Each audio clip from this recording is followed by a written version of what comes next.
You're listening to Cornerstone West Los Angeles.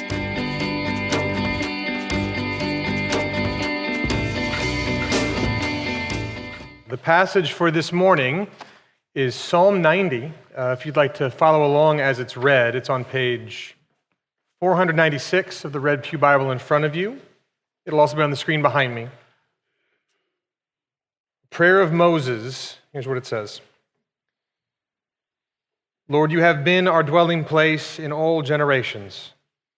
Before the mountains were brought forth, wherever you had formed the earth and the world, from everlasting to everlasting, you are God.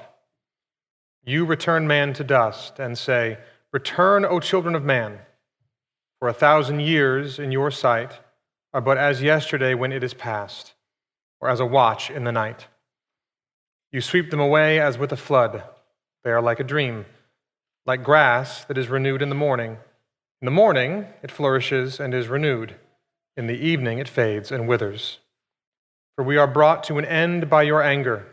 By your wrath we are dismayed. You have set our iniquities before you, our secret sins in the light of your presence. For all our days pass away under your wrath. We bring our years to an end like a sigh. The years of our life are 70, or even by reason of strength, 80. Yet their span is but toil and trouble. They are soon gone, and we fly away. Who considers the power of your anger and your wrath according to the fear of you? So teach us to number our days, that we may get a heart of wisdom. Return, O Lord. How long? Have pity on your servants. Satisfy us in the morning with your steadfast love, that we may rejoice and be glad all our days. Make us glad for as many days as you have afflicted us, and for as many years as we have seen evil.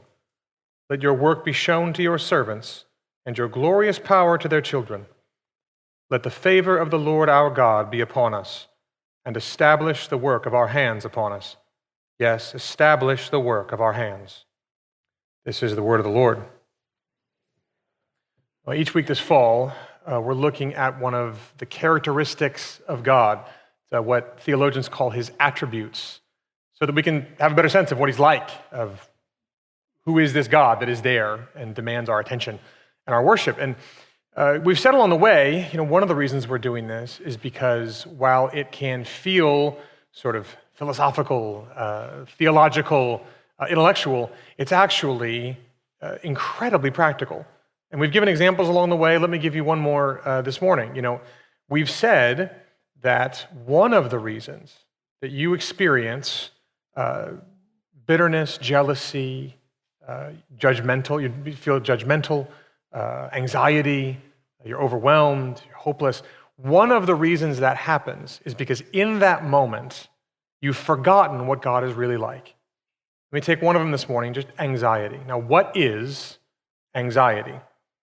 At some basic level, anxiety is you saying to yourself this: I know what needs to happen, and if it doesn't happen, everything will fall apart.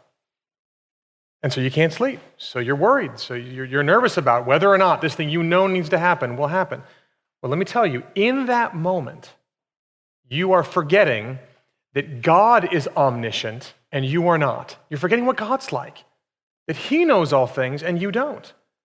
And therefore, only God knows what has to happen. If you don't rest in his omniscience, if that's not real and present to you in that moment, you're never going to sleep. You're never going to find any relief from your anxiety. But see, if you know what God is like, if you know that he knows all things, what are you going to say to yourself in that moment? You're going to say, I'm worried, but I am a tiny, finite creature in a humongous universe that he made with a word in an instant. He's infinite. He knows all things. How can I sit here and think, I know exactly what has to happen. I know exactly what is best. Can't I trust an infinitely wise God? And by knowing what he's like in that moment, you will be able to sleep better. You'll be able to know more about what he's like and therefore what it means practically in your life. And so we're looking at one attribute a week to give us that kind of freedom. And this psalm we just read is a classic passage on God's eternity. He's from everlasting to everlasting. And what the psalm does is it connects God's eternity to our lives, and then it connects our lives and his eternity in such a way that it gives us hope for the future. Now, there are three main sections of the psalm, and I love when that happens. And so here's what we're going to do. The first few verses teach you about God's eternity, and then the bulk of the middle teaches you about our brevity, how brief our lives are. And then the last 5 verses actually teach you the way we can find a home that lasts in a finite world. So that's what we're going to do. God's eternity, our brevity, and the way home. First of all, God's eternity. Look specifically at verse 2. That's really where you see a lot of it. Before the mountains were brought forth, or ever you had formed the earth and the world, from everlasting to everlasting, you are God. At some point, it's kind of like Moses is looking around going, God must be old. Like, what else is old?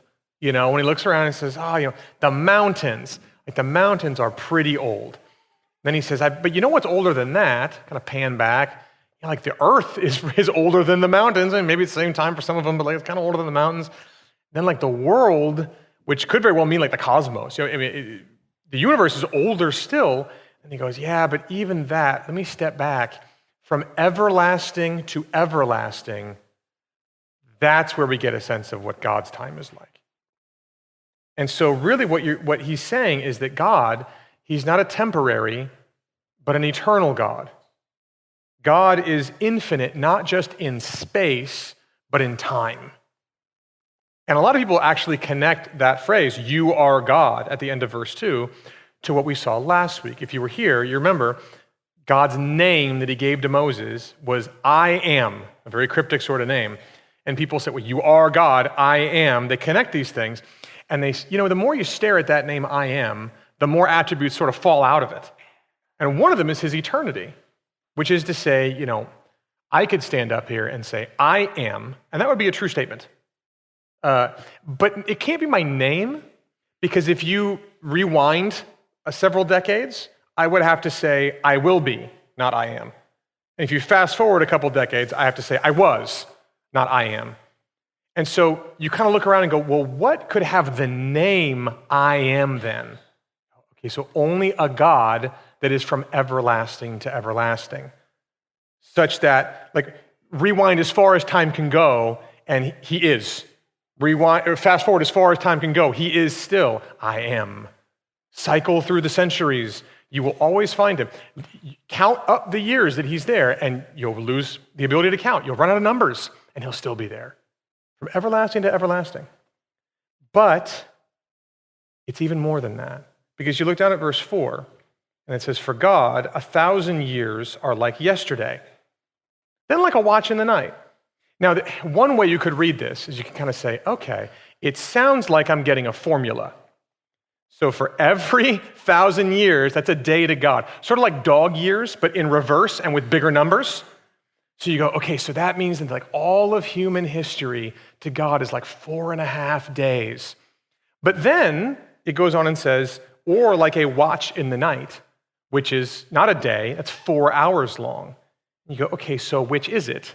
Is it 4 hours? Is it a day? What's my conversion ratio? What's my factor? What's happening here is that this is the best way human language can get across the idea that God doesn't experience time the same way that we do. There's no ratio of our years to God years, because God, in his infinity, transcends time. He's not contained by it. Or the way Isaiah puts it in Isaiah 57, he says, God is the one who inhabits eternity. Like, you and I live in time, which means we're sort of constrained by it. Like, I am in the present, and therefore I'm not in the past and not in the future. And then like a moment passes, now I'm in the future, which is now the present, and so on and so forth. You're constrained by it. You're bound by past, present, and future. You're in it. But God doesn't inhabit time. He inhabits eternity. And so in a sense, God stands above time. All of time is present to him at once. He doesn't wait for the future to happen. He doesn't look back and like remember the past that's passed him by. Or Stephen Charnock wrote a couple hundred years ago this giant book called The Existence and Attributes of God. It's as big as the name suggests. And he put it this way. He says, you got to imagine time like a windy river, kind of winds through a mountain range, except it's so windy that no boats can ever see each other. So, like boats in the past are always sort of around the corner behind you, and boats in the future are around the corner in front of you. And so, therefore, like, you can't ever see on your boat what's around the corner in front. You can only remember what's around the corner and back. You can't see what the boats are doing.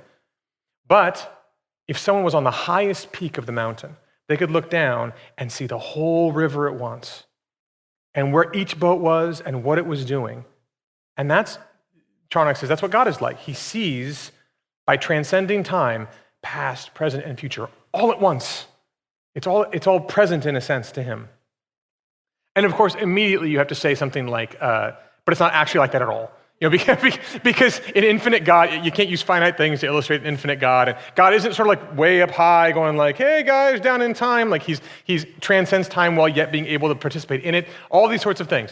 But the point is, God is eternal. He inhabits eternity. He exists outside of time and therefore sees all things at once. Now, that's like high up in the atmosphere. It sounds very intellectual, but I tell you, this is phenomenally relevant. Like pastorally, the conversations you have with each other and I have with people are all informed by this. For example, some of you struggle to obey God in certain areas. There are certain parts of your life you say, God wants me to live a certain way with my financial life, with my sex life, with my relational life, all these different things. And you struggle to obey because you say, I just don't see why. I don't see how this is important. I don't see how this will work out in my favor or anyone's favor.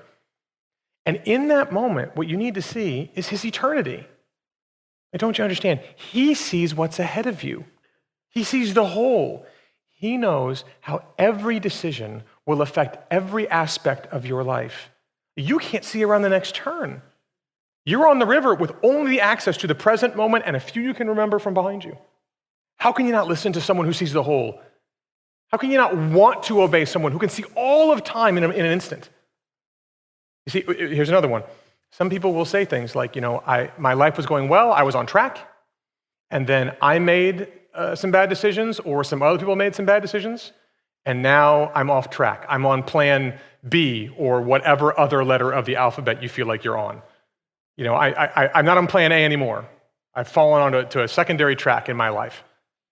But don't you see, God's eternal. He sees all things at once. He's not trapped in the present, waiting to see what you do next, and then adjusting his plans accordingly. I'm so upset they didn't make that one decision I wanted them to. Now they're on plan B. He sees the whole river. Don't you see how freeing it is to have an eternal God who sees all things, not just the little bit that you're on? Or let me give you one more. A lot of people say, I believe in God, I love God, but I've done something. I've sinned. And I've done it in a grievous way to me, Or maybe the different version is, I finally have sinned enough times, and either so big or so much, that now I just don't think he can love me. I don't think he can forgive me. But don't you see, God's eternal. He sees the whole. When he set his affection upon you, he didn't just see your past and your present, he saw your future. He knows you better than you know yourself. You only know yourself in the present and the past. He knows the whole of you. And he still chose to set his love upon you. Do you see how rock solid that is? You can't surprise him out of loving you because he saw the whole of you in a way you can't. So you see, remarkably practical, remarkably important for just the day-to-day lives we live. And yet, Moses focuses on none of that. There's some pretty great stuff there. And he just turns and gets incredibly pessimistic. He turns from God's eternity to our brevity. He spends most of the psalm dealing with how short our lives look in light of God's eternity. And that's to be expected at some level because the more you think about eternity, the shorter everything else looks. And so he kind of does this exercise in verses 5 through 6 where it's like the opposite of verse 2. He goes, okay, how many images can I think of things that are really short? It's like a flood. And we are Californians, we tend to think floods are slow. Floods are fast. Things overflow banks very quickly. The water rises fast. You don't see it coming. And then everything you thought was in one place and was going to stay there for a while, gone. Maybe it's like a dream. Some people, they remember their dreams regularly. Most of us, the unwashed masses, you wake up and you had this dream you want to remember. It's like my parents were there, and then I think I had lobster claw hands or something. It was really weird. And then you're like, I got to remember that. It's so crazy. And then you blink your eyes, and 4 seconds later, you can't remember a thing. It was so real, and it vanished on you. Or it's like a desert grass. Looks green in the morning, sprouts up, and then by the afternoon, it's withered and died in the heat of the sun. So much promise, gone. And then by verse 9, he's comparing an entire lifetime to a sigh. All your decades, your whole life, just a deep breath, and it's gone. And so he's teaching us a lesson about the brevity of life. And here's the lesson. Everyone you know, everyone you think is long-lasting, everything you think is going to last a long time, they are all a blip on the radar screen of the universe. And the universe is a blip on the radar screen of eternity. Tim Keller tells a story about an episode of The Twilight Zone. This was a television show. Television was a thing where they'd pipe it into your home. No internet involved. You turn knobs and stuff. It was black and white. It was old, but I actually rewatched some of The Twilight Zone with my kids the last year. And we saw this episode, and he mentions it. It's where these 3 astronauts miraculously land from a trip to outer space. Everyone thought they were going to crash and die, and they made it. One of them's in the hospital recovering. 2 of them go out to a bar to celebrate, and one says, I'm going to go call my mom. So he goes to the payphone. A payphone was a device that you would use in the wall. You'd put a quarter in, the whole thing, but you'd make calls that way. There's nothing in your pockets. It couldn't take pictures. But he calls his mom, and the woman answers the phone and says, I'm sorry, I don't have a son. Ooh. And then he goes to the bar, and he says, I don't feel so good. And he goes to the bathroom, and he doesn't come back. And his friend says, hey, everyone, where's the guy I came in with? And they say, you didn't come in with anybody. And now the newspaper that says 3 astronauts landed says 2 astronauts landed. So he runs to the hospital and sees his friend and says, this crazy thing happened. And his friend says, there were only 2 of us. And then the guy says, I don't feel so good. And he leaves the hospital room, and he doesn't come back. And the friend looks at the newspaper, and it's 1 astronaut. And then it cuts to them, the hospital staff just making up an empty bed and a newspaper that says nothing about any astronauts. And the beauty of the story is that when Keller tells it, he says, I was a kid. They're watching it probably live, and he says, I said, ooh, creepy. And then some adult near him said, kid, that's life. Like this is how it works. At some point, all of us vanish. Some people get remembered for tens of years, maybe hundreds of years. Rarely, every once in a while, thousands of years, and I highly doubt any of us are in that category. But eventually, everyone vanishes, and there's nothing on the newspaper, and there's no newspaper. The brevity of life. It goes in a flash. And Moses goes on, and he tells you not just that life is brief, but why. That's most of the second half of that middle part. If you ask people in Los Angeles, why is life short? Why is there death? There's one very common answer, and that's this. Death is a natural part of life. The circle of life. It's we begin, we end, and you can find a beauty in it if you try. Peter Kreeft is a theologian, and he knew a young woman who had a 7-year-old son, and the 7-year-old son's cousin had died prematurely, died young, and she was trying to help her son, process and grieve. And so as he was sad, she came to him and she said, what she heard at the memorial service, basically, death is a natural part of life. It's part of the cycle. When you see new flowers blooming in the spring, you can know that, your cousin's life, as they lowered him into the ground, is fertilizing those flowers. You know what the 7-year-old did? He screamed out, I don't want my cousin to be fertilizer. And he ran out of the room crying. Now, no matter how much you're told it's natural, no matter how much you're told it's a part of life, no matter how much you're told things are only meaningful when they end, there is a part of you inside that cries out against that. It's fine in theory until you see it. And in that moment, you say, this is not natural. This is not the way it's supposed to be. Something has gone wrong. Well, you know what? Moses agrees with you. Your insides are right, he says. It is unnatural. And that you see it. He says, you return man to dust. You sweep man away. He's alluding to the book of Genesis, where you find God making humankind out of dust. And the idea was that now that they are made, they would not have to return to it. We weren't meant to be eternal like God, but we weren't meant to be like grass that dies in a morning, like a deep breath. But when sin enters the world through our own free choice, death is a part of the judgment that falls upon us. And the judgment falls as a curse upon the whole world. And now everything ends. He says, this is why our lives are so short.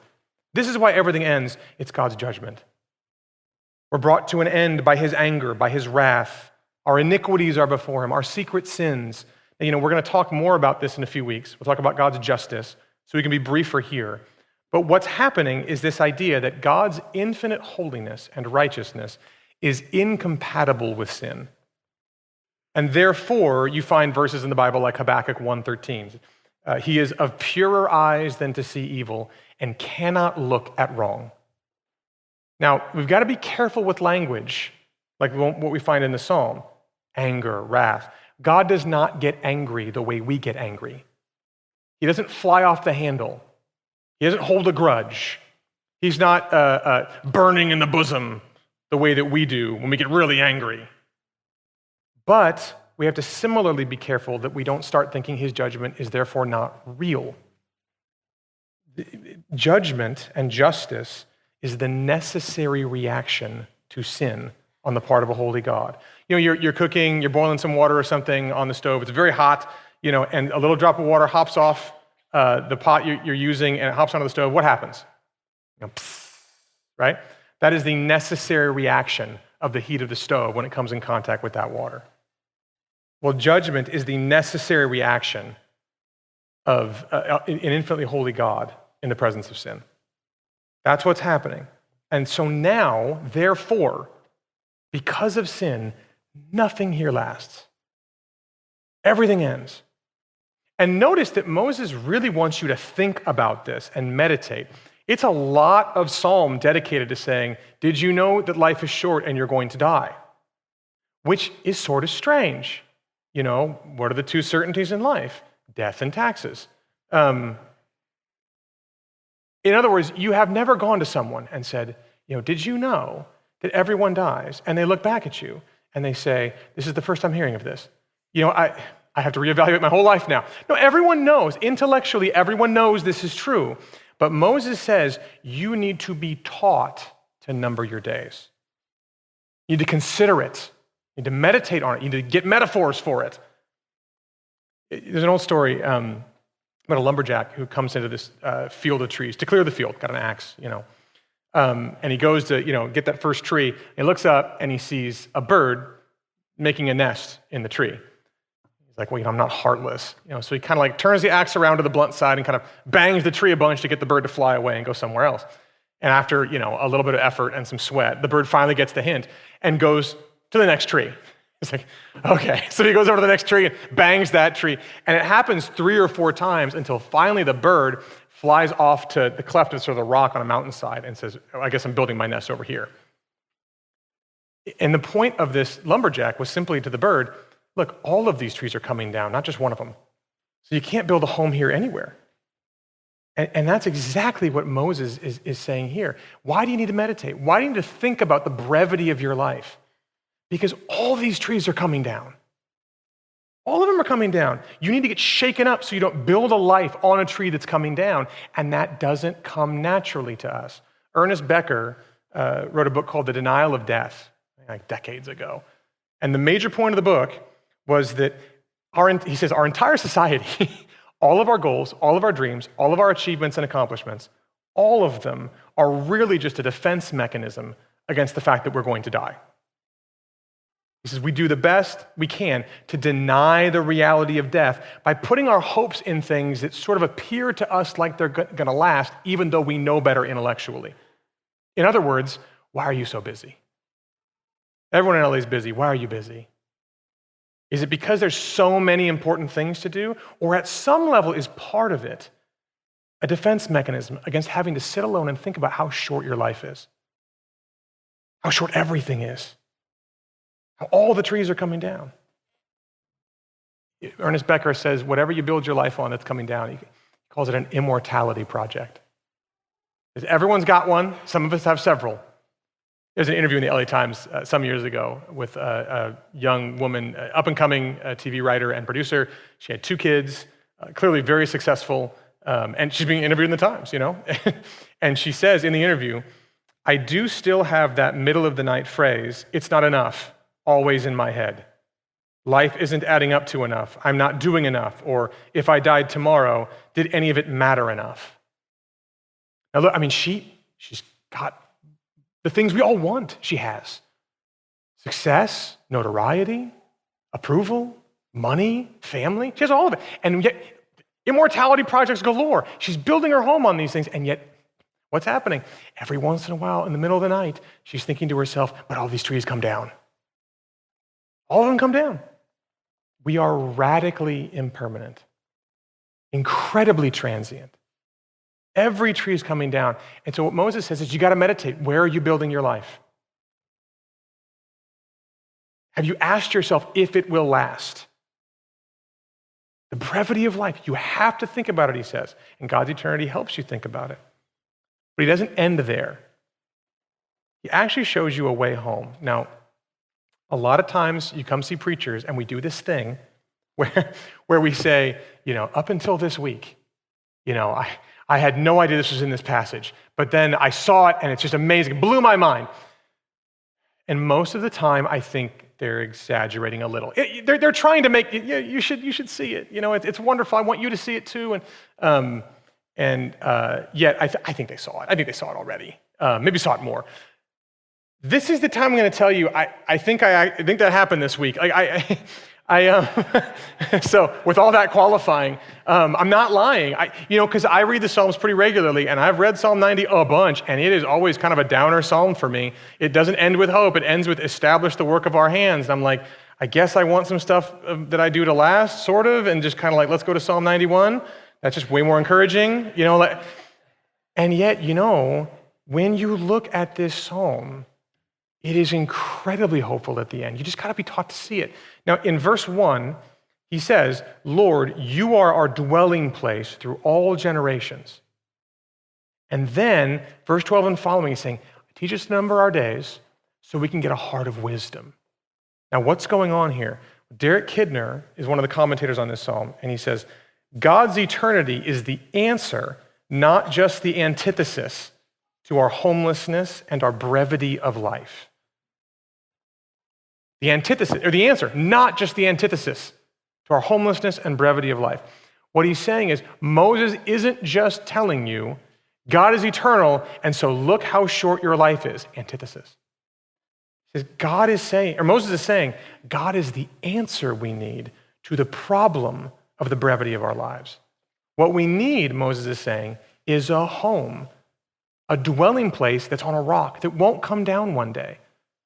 The kind that the author of Hebrews talks about, it says Abraham was looking for. It says Abraham was looking for no earthly city, but a city with foundations, whose designer and builder was God. No earthly city has foundations. All this is coming down. I need a city with foundations. I need a dwelling place that will be secure, not just for a moment, but for eternity. He's looking for a rock to build his life on. That's what we need. Because believe it or not, if you think long enough about it, an eternal God is not necessarily comforting. I gave you some comforting parts of it, but those only work if he loves you. And you begin to think about eternity, the length, the breadth, however your brain breaks when you think about eternity, and you realize, why would God pay any attention to you at all? We're in Los Angeles. That means anytime you buy bananas, you bring home fruit flies, don't you? It's always 70 degrees, so they're always growing and multiplying. And I don't think you have ever once looked at a fruit fly and said, I ought to keep this as a pet. Why? Not because they're a nuisance, because they don't last they live like a day. We don't set our affection upon things that are temporary, they don't last very long. And yet to God, how much smaller is our lifespan than a fruit fly's? Why would he set his affection upon us? And yet we need him to do so, because if he doesn't, every tree is coming down and there is no rock to build on. If he passes us by, we have no hope. And what Moses says that is so incredibly hopeful about this psalm, is that in God, you can have not just an eternal God, but a God of eternal love that can be your home, your dwelling place. And you see it, in verse 13, he says, satisfy us in the morning with your steadfast love. Steadfast love in the Bible is a technical term. It's a specific word. It means specific things. It's connected to God's covenant love for his people, to God's own promises to redeem the world. And therefore, it's not about what happens around him. It's entirely about his own nature being brought to bear on us in love. And in other words, it's an eternal love.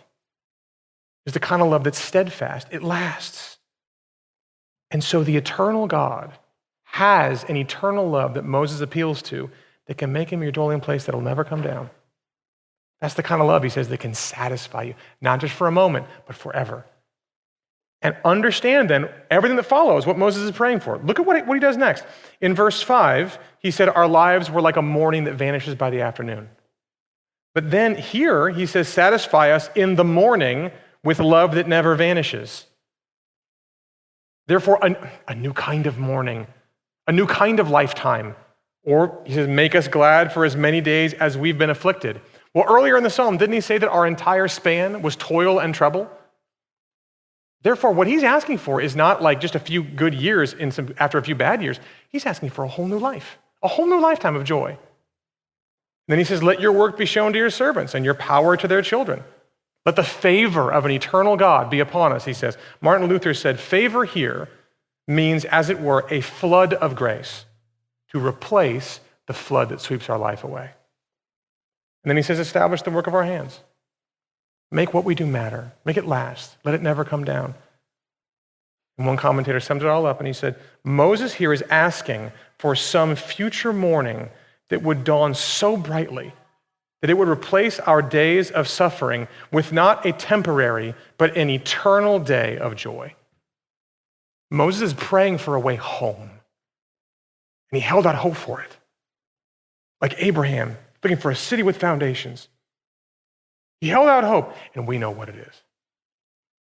Because in the New Testament, Jesus Christ, truly God, eternal God, steps into time.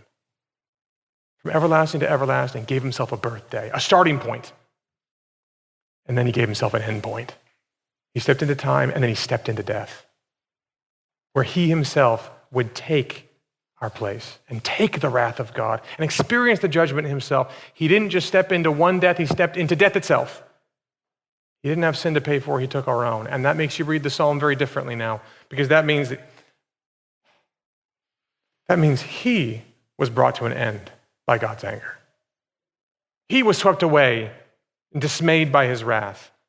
And you look at him and he had no sins. Why is this happening? Because he took our iniquities, our secret sins in his presence and put himself there instead of us. The Son of God passed away under wrath. He was swept away like a flood. And then Moses' prayer was answered. Because we know there was a morning when the grave couldn't hold on to Jesus Christ and death itself died and the door was opened to a whole new life of not of 70 or 80 years full of joy, but of an eternal day of rejoicing. The very thing Moses prayed for and didn't know how to pray big enough to get. This is what's happening. Do you see what this means? God's covenant love, his steadfast love, his eternal love, it lasts longer than the stars. It lasts longer than the universe. The sun will burn out, and his love won't burn out on you. And therefore, you see, Moses says, number your days. Do you see why he's writing the psalm? God's eternity and our brevity, they're like smelling salts to shake you awake to reality. There is no home here. All the trees are coming down. But in Jesus Christ, you can have a dwelling place in the eternal one, in God himself, who stepped into time, stepped into the grave for you and for me. Do you have that in your life? Now, with that God, your past can't hold you back. How could it? With that God, your future is completely secure, radically secure. Do you have that at work in your life? You can. Jesus came so you could. So you could build your house, build your dwelling place, have a home on a rock that won't come down. And just one more thing. Therefore, the work of your hands gets established. See, if everything's coming down, nothing matters. What matters? What that you do matters. But if this is true, if there's an eternal God, then everything you do matters. Your relationships, your work, your choices, the way you handle your emotions, the way you navigate this world that he's given to you, all of that is established. It has meaning. You have meaning, and your life has meaning because there's an eternal God who invites you to make him your dwelling place. And so, is he? Where are you building your life? Why not trade a tree that comes down for a rock that doesn't? Especially one that loves you like this and will for eternity. Let's pray. Lord, bless us as we go. Show us the size, the scope, the infinite eternity that you inhabit. And show us, therefore, the distance that you traveled to show your covenant love to us in Jesus Christ. Let us see our past, our present, and our future in the light of his love. By your Spirit, we pray. In the name of Jesus. Amen. Thank you for listening to Cornerstone West Los Angeles. For more information, please visit us on the web at cornerstonewla.org.